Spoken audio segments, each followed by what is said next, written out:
Ce dimanche 4 janvier, Michael Goldman est arrivé au château de la Star Academy pour faire des annonces aux élèves. Il a dévoilé les groupes pour les évaluations déterminantes de la semaine. Ils ne sont plus que 6. Après le départ de TOP lors du prime de samedi 3 janvier, la compétition reprend au château de la Star Academy.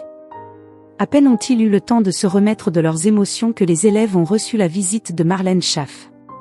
Dans le live diffusé ce dimanche sur TF1+, la professeure est venue faire un débrief complet des prestations de la veille.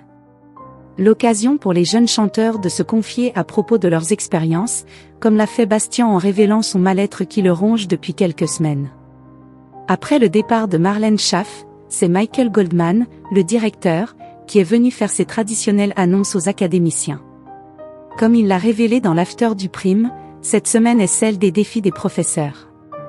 Il y aura 3 élèves dans le top 3 et 3 élèves nommés. Cependant, si Sarah est en bas du classement, il n'y aura que 2 nommés car elle a remporté l'immunité la veille. Les évaluations auront lieu lundi et mardi matin et les candidats seront séparés en 2 groupes, Ambre, Anouk et Bastien lundi, Sarah, Victor et Léa mardi. Le choix a été fait de façon alphabétique. Chaque élève aura 3 évaluations en une.